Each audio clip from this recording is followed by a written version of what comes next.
think you can hear me in the room anyway, so.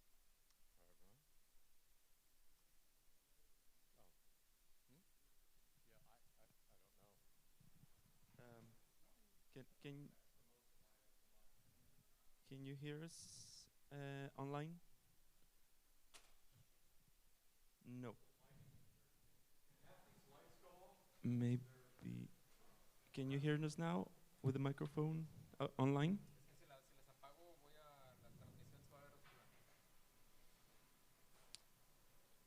Okay. Yeah. Okay. Thank you. Yeah. No, all of them? I mean, if you could cut some of them. Yeah, okay, that's good. I welcome. I'm, as you know, if you've been in the introduction session, I'm Peter Jones. I'm going to speak to concepts around participatory ecosystems and ecologizing towards future design dimensions. This is the second of a series of talks that I'm giving at 4 of the locations for the RSD12 hubs. So this is, I was in Bogotá last week for the 4th Latin American Design Research Conference, and the RSD12 hub was on Friday. So we had a full day of talks on Friday. Mine was their spring on possibilities, and in a way, because from Bogotá in South America, the introduction of systemic design is like the planting of seeds into fertile ground where a lot of these ideas and practices are already taking shape. I'm calling this one summer, to be followed by autumn and winter in Toronto and in DC. And in Monterrey, I see as the summer, in that things are actually happening, are flourishing, are in very productive development. And I feel like I'm coming in here as well at a time when there has been much ground prepared, and in the summer you see much the flourishing of work from years before. And Roberto spoke to, you know, the groundwork that has taken place to bring us to this point. And I wanted to also start at each location with something that would be a cultural, or as local as possible, inspiration.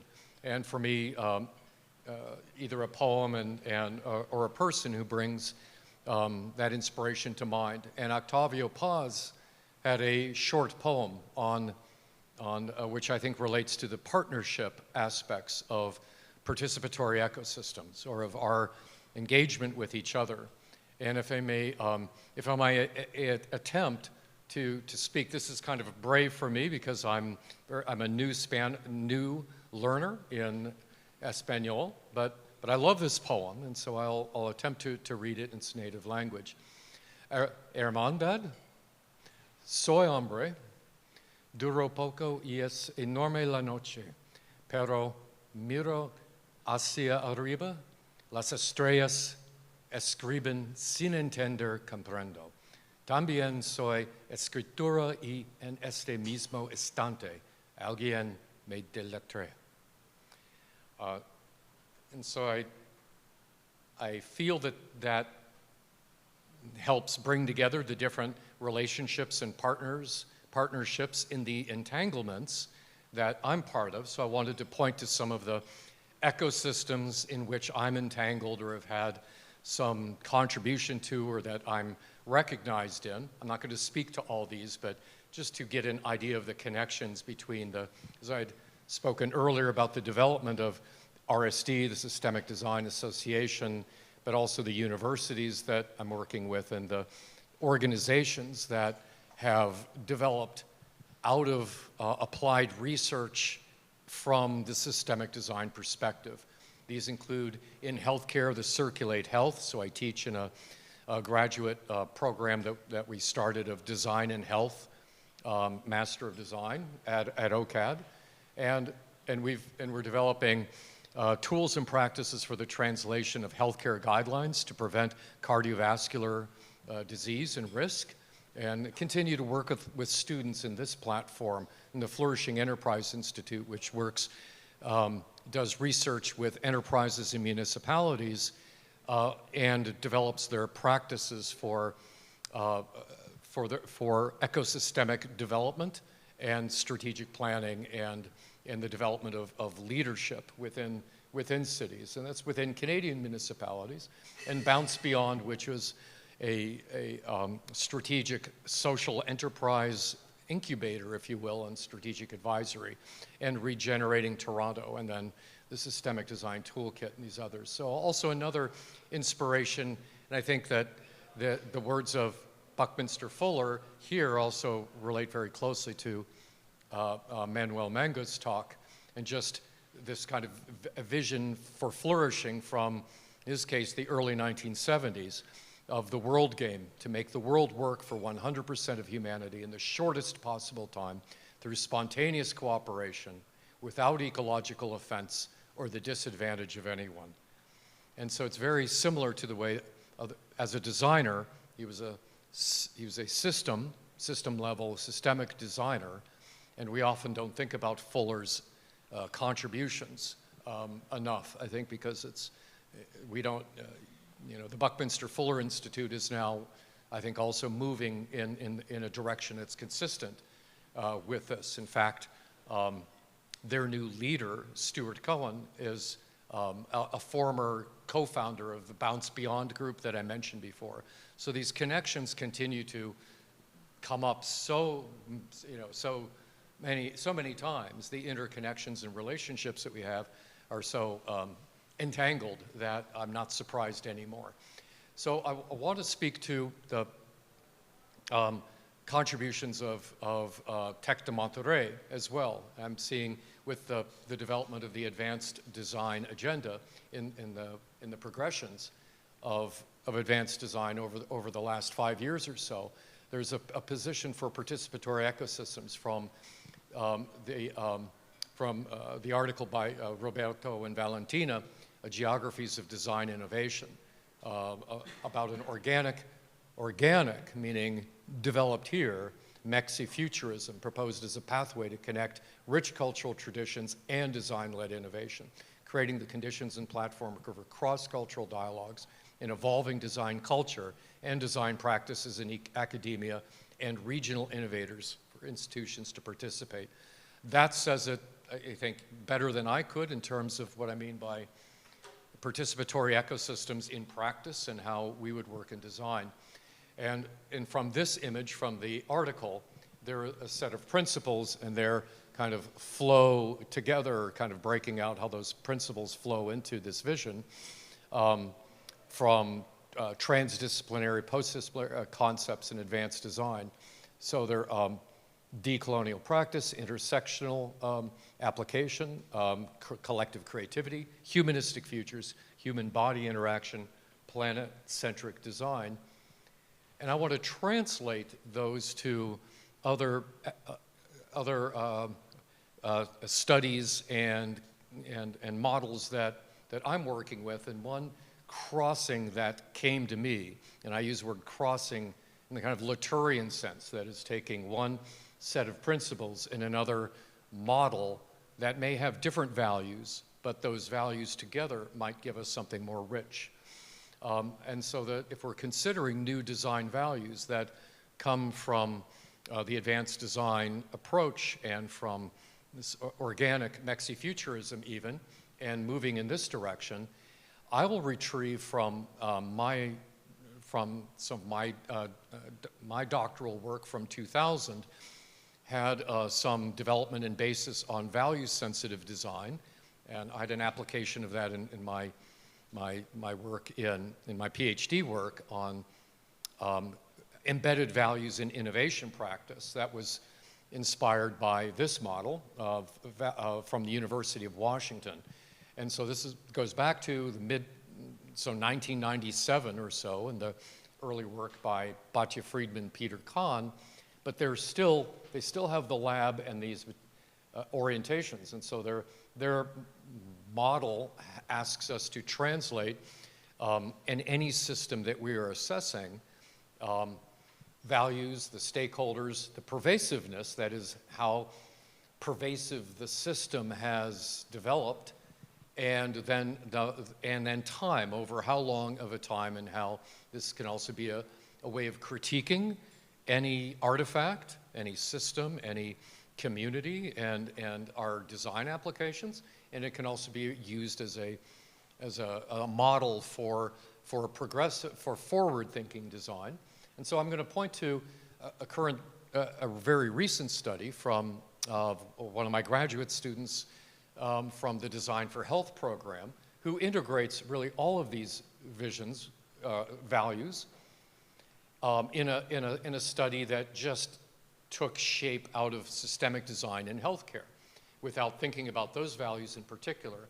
And her project was on co-designing the connection to nature with the goal to develop a tool that would encourage preventive care and health practices from newcomer women, so immigrant women, and for the improvement of mental health. So there's a lot of intersection just in that concept, and she shows the integration of these intersections and these ideas using a model from the Systemic Design Toolkit, known as the socio-ecological model, based on Bronfenbrenner's 1979 socio-ecological model, or as a system psychologist.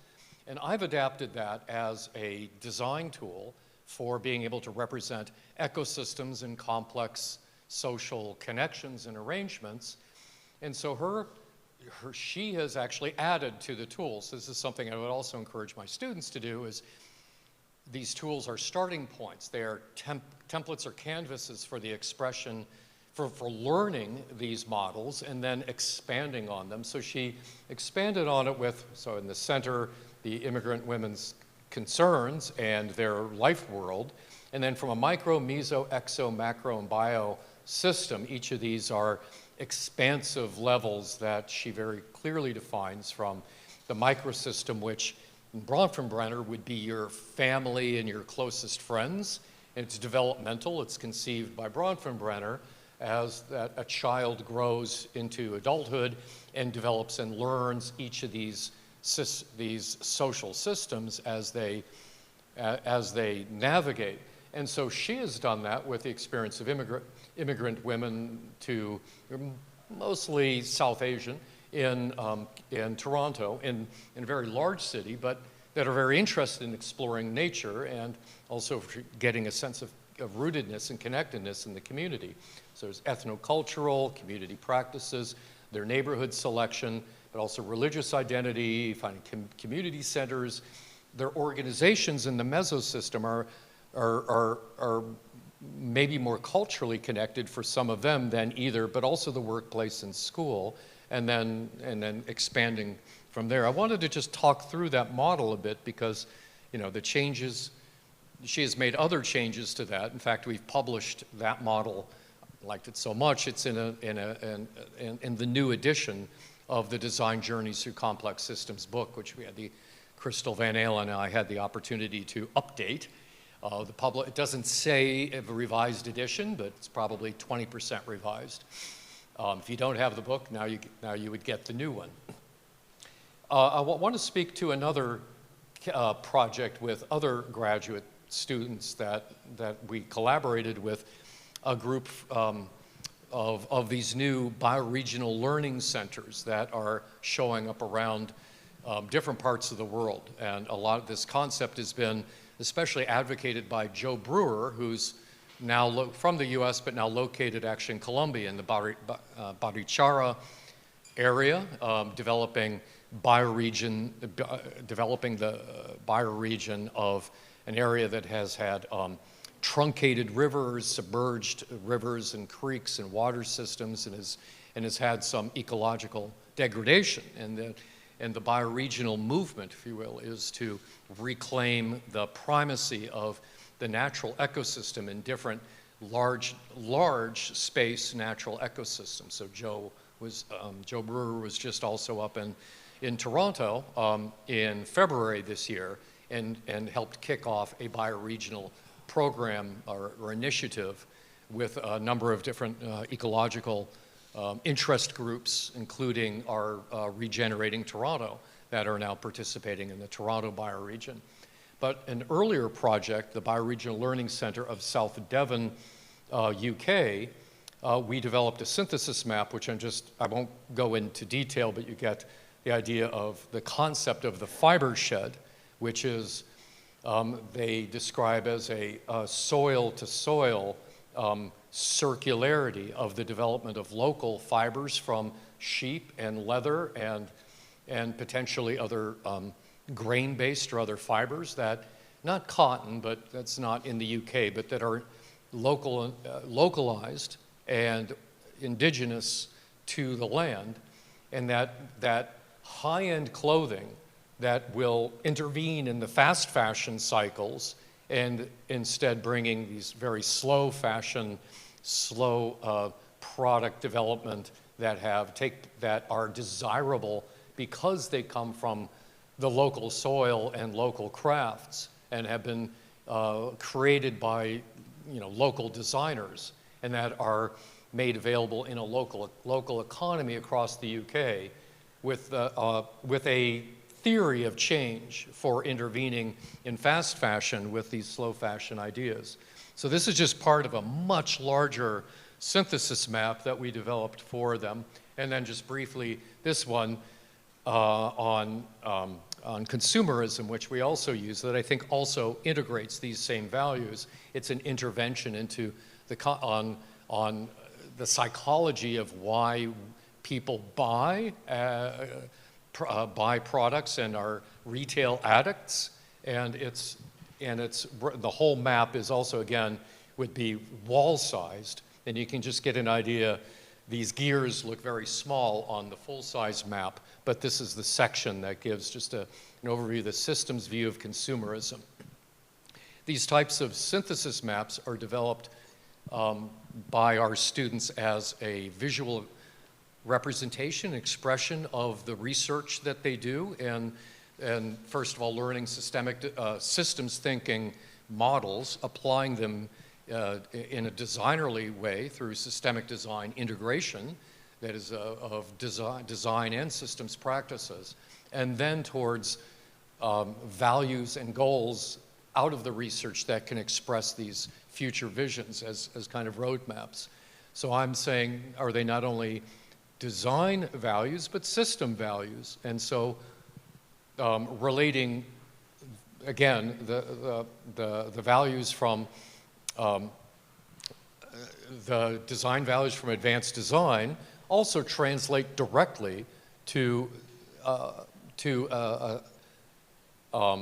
6 here principles of the 10 from my article from about 10 years ago, the systemic design principles for complex social systems. So decolonial practices relate to self-organization, the principle of self-organizing, or culture as a self-organizing system, which is taking responsibility and agency for its own culture and to retract from colonial hegemony and other practices that have imposed on local cultures. The intersectionality relates in the systems principle to requisite variety. And the requisite variety of stakeholders is important to consider in any of this type of research, so that we've selected the people who really are engaged in the problem at hand and are not just informing us, but that are truly invested and engaged and that have the variety that represents the system rather than just intersections that we think are interesting. Who is actually in that system that we're participating in, because they should be the designers and the agents for their own change, as opposed to the designer being a new type of intervener, which just would make us kind of a nicer technocrat, right? So I think we have a responsibility to really understand and have continuous relationships with stakeholders over time to develop the kind of practices that I was pointing to in the earlier images and slides. With collective creativity, we have generative emergence as a principle, anticipatory idealization, feedback coordination, framing, boundary framing is a type of planet-centric design, and there are tools for that. So this is the system value proposition from the toolkit, which, by the way, can be downloaded for free to get these templates.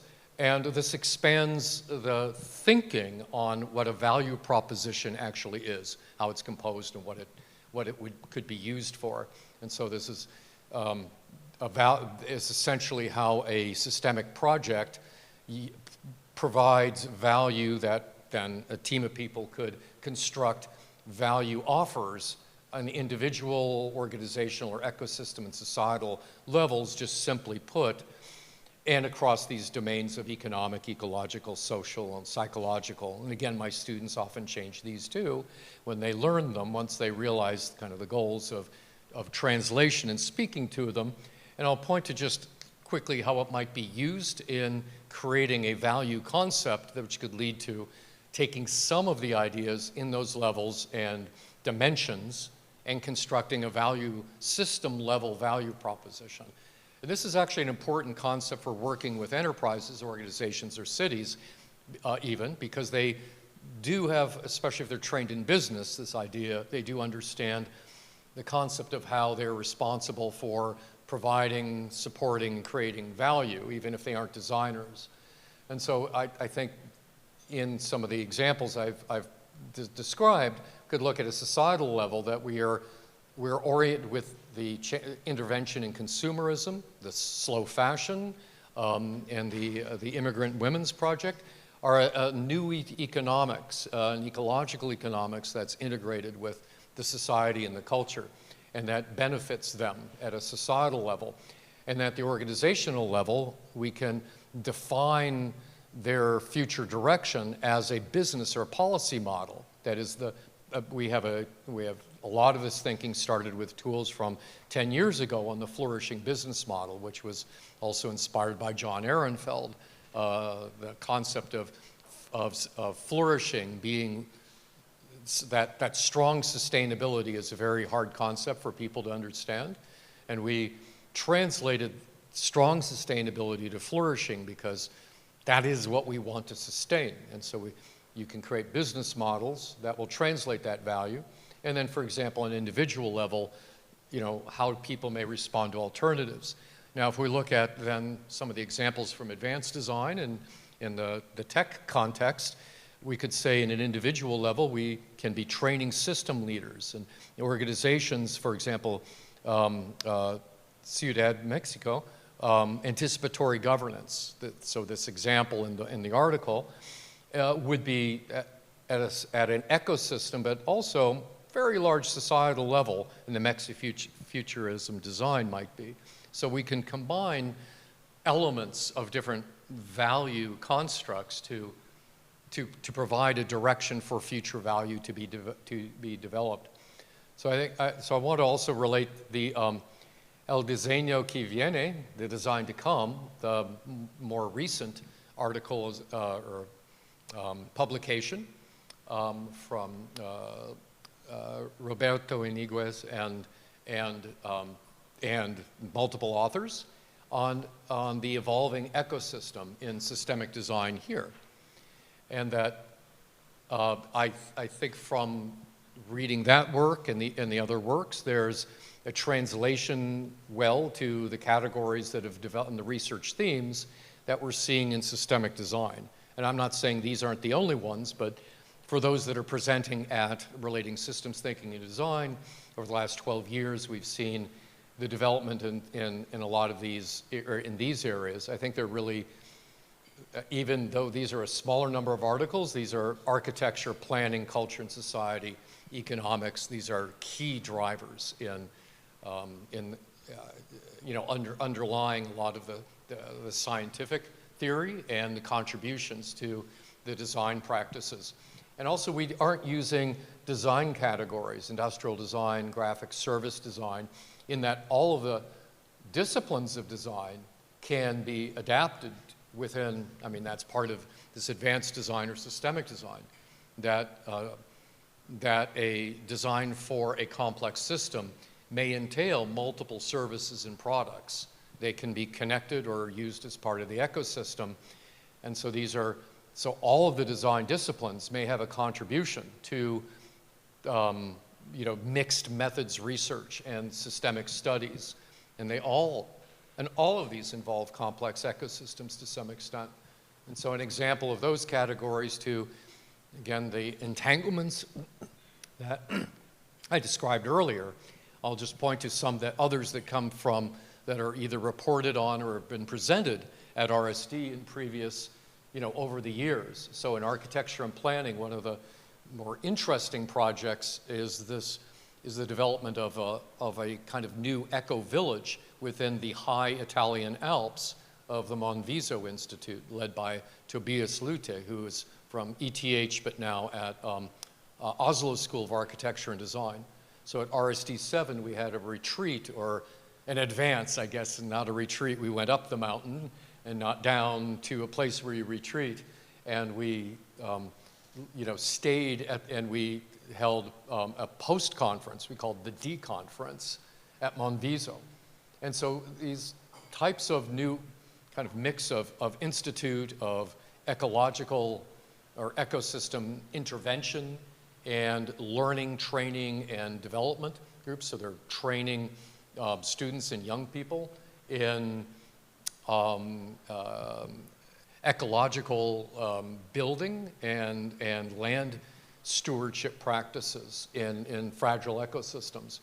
In culture and society, I'd point to the new Macy meetings developed by Paul Pangaro. If you look that up, you might just, if you did the search on that, he's been Paul from a cyberneticist who's been part of the RSD community since the RSD 5 keynote which he gave, and he was also colleagues with Umberto Maturana, and so he's been bringing this idea of the original cybernetics conferences that formed the field from the late 1940s, early 50s, that has never been considered to have a new Macy meeting, and we're doing these now in another participatory ecosystem by weekend Zoom calls and an annual kind of blitz of workshops at RSD. So that's also ongoing at RSD 12. In Economics and Organizations, the Flourishing Enterprise Institute, which is the formation of our research collaborations with a growing, that has been growing by social science, humanities research grants within Canada, but then also is connecting around the world to other urban sustainability, and by enterprises we mean, as I mentioned before, organizations of any size, from startups to mid-sized companies to hospitals and public organizations, and more recently municipalities. And so we're developing sets of tools which we call systemic management innovations that can be adopted by senior leaders for leadership within organizational level. The Bounce Beyond I'd mentioned before, which is kind of an incubator and strategic advisory for social enterprise startups and network organizations. I helped start that, and then I got myself off the board, which I often do in these types of projects, because I'm good as a founder, but not as a regular board member usually. So I need to go found something else. And so I participated with them for 3 years, and our probably best known work is contributing to seafood sustainability long-term strategy for an organization that contains about 100 NGOs and about 50 fisheries and a number of major seafood buyers like Walmart. It was supported by Walmart. In learning and education, we have a number of different connections in RSD, but the Systemic Design Toolkit started in RSD 5 when Crystal Van Ale, who's my co-author now, brought some of these early templates for a workshop to test them out with workshops in Toronto.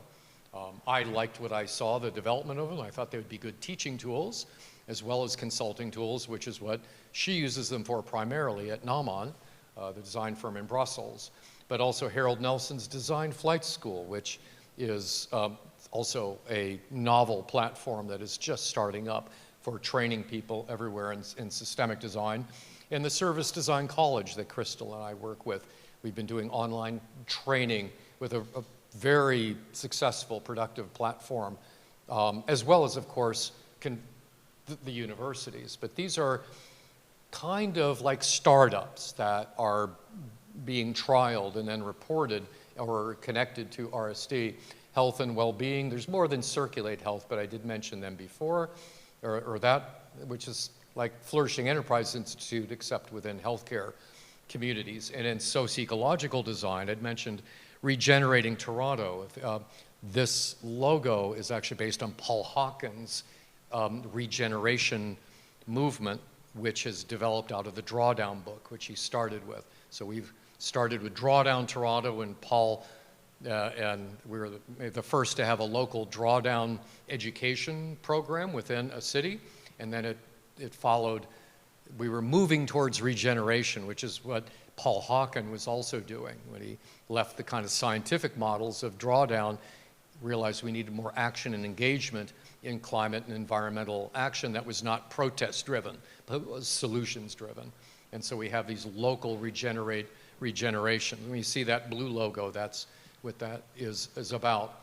So I'm going to connect to what's possible in El Diseño El Viene, is the design to come could be the development of a building or a landscape in the kind of shearing layers from architecture, or paste layers, as Stuart Brand called it, and from his drawing of it. And my interpretation, or an interpretation of this, might be seen simply as there are some aspects of any program or any ecosystem project that are going to involve the landscape or the site, and that does not change much, if at all, over time. But then there are layers that the builders and the architects can design and that have faster paces of change and adaptation. And so going from the structure to the skin to the services within the building, the space plan can change to adapt to the services, and then the stuff that is the objects or the equipment and the tools that are used. And what's interesting, instead of from the center out, from scale, the things that are movable are in the center, and the site itself is actually, stays stable. Now, if we translate that concept to a bioregion, for example, we might have the bioregion, which changes slowly over time, but it can be affected.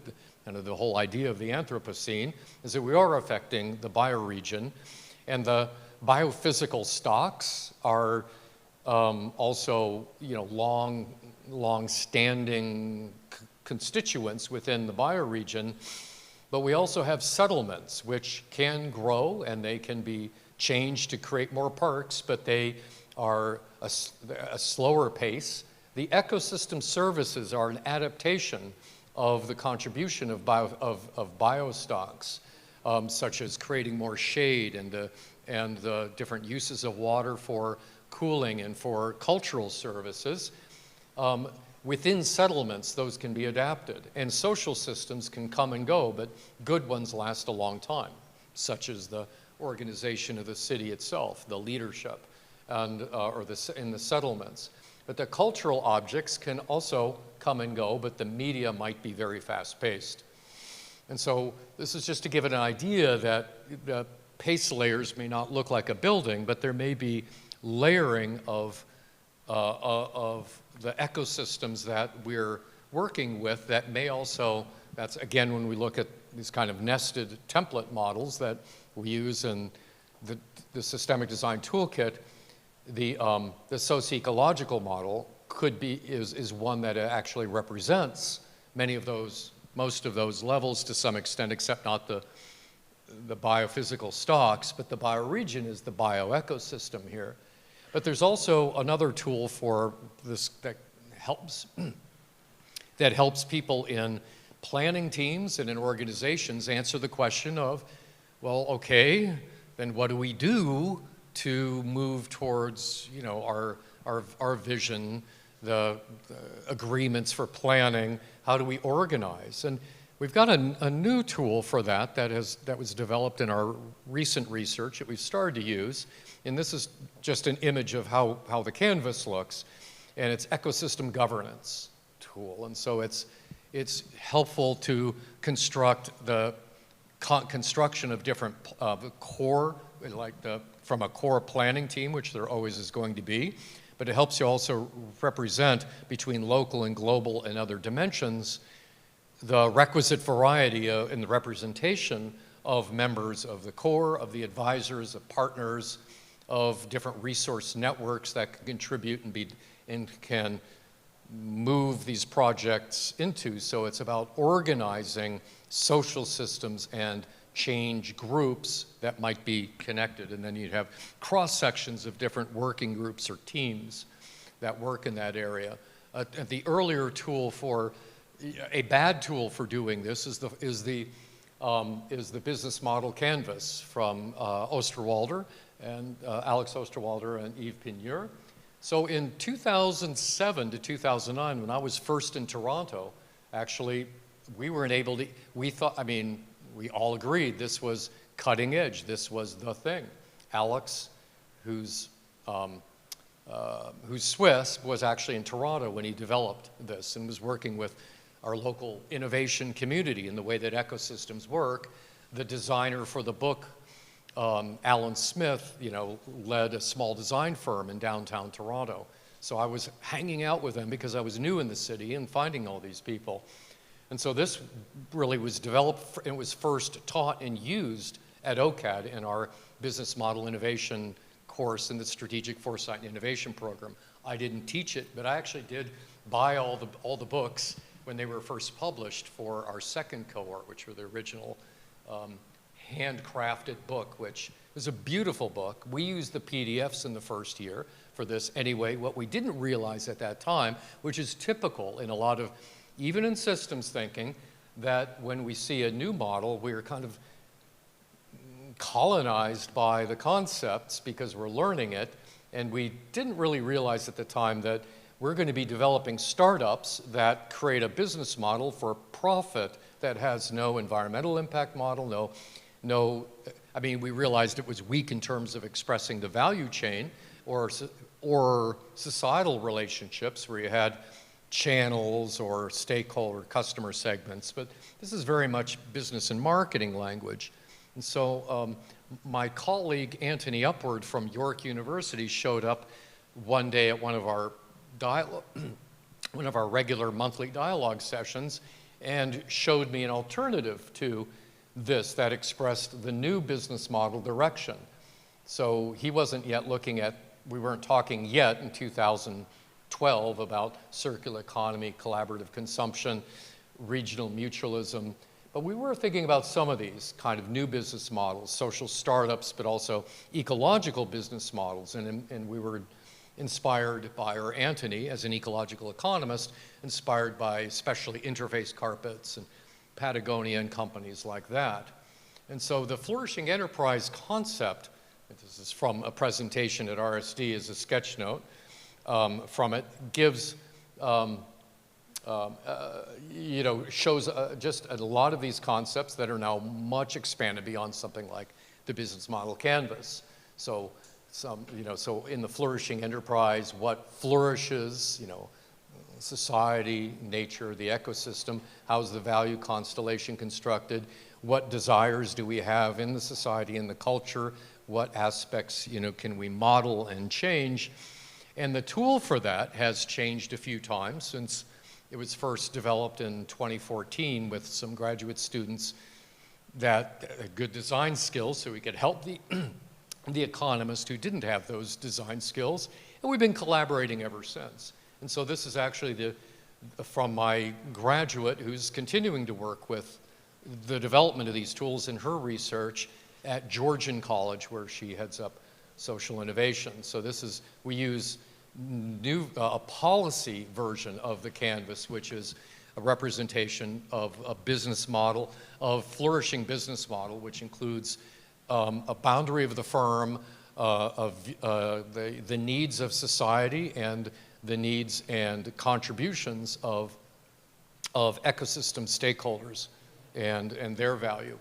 And so she's continuing Nicole Norris is continuing her work, PhD work at Halmstad University, which is one of our partners in that research. And she's also presenting a workshop in Toronto on this too. So so people continue to use RSD as a platform for sharing these ideas.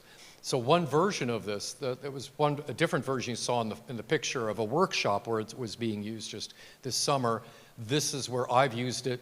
And I know we could have used different colored sticky notes that might have been encoded, but this is to populate the different categories. I won't go through it in any detail, but you can get an idea of the richness of the categories and their meaning compared to the business model canvas. This was for Drawdown Toronto, which is now Regenerating Toronto, to develop a strategy and essentially a direction for value for generation, for the strategy for local ecosystem development, or I shouldn't say development, evolution is that, let's say the contributions to the bioregion and to directly supporting education and local ecosystem positive projects, such as tracking refrigerant that is used in the different supermarkets and using that as a record of all the different supermarkets' use of refrigerants in their coolers, so that we can show the contribution to refrigerants being really the #1 contribution to climate change impact. And so these are the levels that I was mentioning, and then also you see there's a lot of overlap between things like value on the side of resource development for an enterprise and the people, and the perspective of people. And we don't even say the organization, we just say the resources that are, because it could be a loosely formed group of college students that are providing value co-creation and value co-destruction. That is value we agree that is currently available that needs to be exnovated or to disappear. So, all right. Let me finish with just a couple other shots. I guess it's, I know we started late, but we want to end about on time. But I'd like to show how these models are also being used. This is for municipalities that we're working with out of research with the City of Kitchener in Canada. And we can also look at these levels, which show how strategies may contribute from the center, from political leadership to the development of management, government services, city infrastructure, civic ecology within the population. The city is a place. There is and the development of those aspects contribute to a theory of change, going from leadership to social practices to, again, these 3 icebergs. And so this is an image of the theory of change for that. And let's see, I will just show a couple of synthesis maps, which then also show how those models can be contributed into a larger visual narrative. This one being an argument that the greenest buildings, if we look at all the flows into construction, are actually the standing building that could be renovated. And so if we look at the building uses over time, that the operation of the building can be reduced in terms of its impact, but building new buildings has a very large impact on the life cycle of work. Another synthesis map was done by my students for Drawdown Toronto, and they presented that to that Regenerating Toronto as a strategy for that, which we are now actually following. So there's systemic design tools are being used in a lot of different organizations and programs now that these are in Europe and a couple here as well with municipal strategic planning. And we see a lot of evolution in Latin America, I think, for the systemic design movement. The Latin Network for the Development of Design Processes, the Latin American members of RSD community are academic leaders. So we've had Bogotá and Monterrey this year. Growing courses and opportunities and training opportunities for students. The products and publishing from tech, the advanced design practices, and the actual work in sustainable product innovation. The Futures Design Lab and other Futures Labs growing around Mexico, at UNAM as well. There's a Futures Lab headed up by a graduate from our OCAD program, and the approach to Latin Futures itself. And so I think that these will develop these kinds of outcomes for our ecosystems work through collaboration, institutional investing, and building collaborations and opportunities for growth. And so I'll leave it on this as a question, that how might the Latin American design benefit from a systemic design movement, that these types of emerging projects may have contribution in Monterrey and in Mexico and across Latin America. Thank you, and I'll take a couple of questions if they're quick, but we also are going to have a Q&A with Manuel and I, so just any maybe direct questions that you have.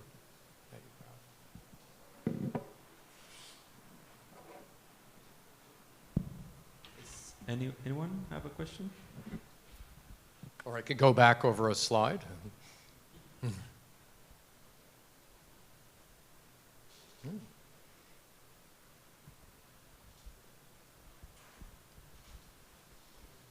I actually did have one more slide, but I won't speak to it. Yeah. Oh, Rob, yes. Sure. Can you put back the four last? This one, yeah. I was wondering, because I see a lot of lists in presentations, both of Manuel and yourself, and there seems to be no hierarchy in the things. I know everything belongs to each other, and there is a connection, and it's very holistic. But the concept of the SDGs that the Resilience Center showed us, a basis of bio spheres, and then a social, and then the economic. How do you make a hierarchy of this kind of lists? And for me, there's a lot of times there's one missing, and that's ecology or nature or the natural system as a basis. So I'd like to hear your comment on that. Well, first of all, from just the presentation perspective, the lists are so that the ideas can be presented, and some can be emphasized and some are skipped over depending on that, but some are hierarchical. And so in places where there is where there's the necessity for a nested system, the hierarchy is the relationship of different scales, or of different relationships from, for example, planning or leadership, which are necessarily a small group, but to show that they are embedded in larger systems. So they're not leading those systems, but maybe having a leadership role across, especially their leadership would have a span of control. For example, the mayors and councils would have a span of control up to city infrastructure, and then it starts to become integrated with the civic ecology and part of a larger ecosystem, and then with the city as a place which is the physical the physical boundary, and so when we talk about the city as a site for flourishing, we're interested in the emergence of flourishing and not the design of specific. I mean, there would be interventions that could be agreed to, but the emergence of that flourishing is within the city as a place, and then the impacts in the bioregion. So really the hierarchy goes both ways, because these are embedded relationships that are necessary for the communications and a type of entangled cybernetics rather than a feedback-driven cybernetics. Thanks. Peter, for each part of those, do you map out with a gigamaps or a process? You could. Now that's a good idea. We have actually just started with this in our a to-be-published article, and this idea is to show the different initiatives within a leadership group, which could be a city or an enterprise, that are showing the progress, and we can encode with the size of the bubble or the color coding the extent to which we've developed organizational effectiveness, flourishing sustainability, strategic leadership, community engagement. Here, so the bottom is internal, and this would be external. So within the city itself, service provision, community, and strategy, and that. So these are. So yeah, this could become more of a giga map approach, but this is meant to actually be used as a type of dashboard to show the progress of policies and leadership initiatives that can be shown in their connections and their progress over time. So it's the idea of using the ecosystem image, in a sense, as a way to illustrate progress over time. Yes? About the framework of systemic design, I am thinking about governance and democracy. Because I think it's very different to do systemic design in a democracy than in China. Mm-hmm. So maybe this tool can be used, maybe, to control societies in some ways. So my question... Intriguing question. My question, yes. Mm-hmm. So my question is, the flourishing concept can be used both ways. Mm-hmm. It's a nice word that a lot of people in the Chinese government uses, flourishing. So how can we prevent that the systemic design approach, or the other side, how can we use the systemic design approach to build better democracies? Well, I'd say final points, which I actually didn't speak to, is about, well, globalization has been transformed. It is the old globalization has almost disappeared. There are new economies and new partners. And so the systemic design applications in these ecosystems, I think, are defined by the needs of the communities and the ecosystems that they're in. I think this is compatible with multipolarity, with the direction of BRICS, which is also, which isn't so much about the particular political form of politics, but the reclamation of a national or local, of national or cosmo-local strategies which can work within their own cultures, free of global or of empire intervention on their development. And we're starting to see, first of all, at least the political reclamation of countries in Africa very quickly, in their disposition towards the French colonization and the French leaving from many of the countries in the Sahel just very quickly in the last 2 months. And so as that trend continues, we're seeing a reclamation of a national, and I believe that can lead to a cosmo-localism. So what we're seeing right now might be, in multipolarity, may look somewhat violent and messy even at first. And I don't mean Israel and Palestine, which is a different issue, but in terms of the countries that are now going their own way at great cost and difficulty. I think the democracy naturally follows when they have their own demos, that they are not being interfered with by the United States, by NATO and other institutions, or the French colonization. So as decolonization continues and is expressed in multipolarity and is being supported by new institutions like BRICS, there will be freedom for this to continue. These are long projects. When we look at the timelines of an ecosystem, that's getting to the pace layers again.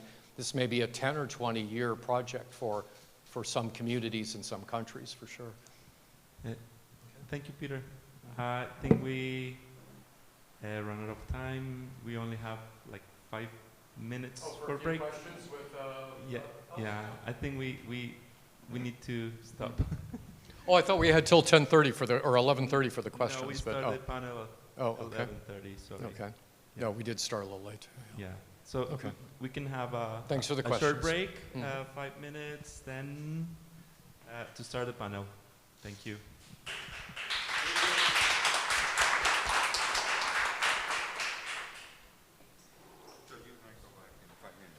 We'll start in 5 minutes. You and I.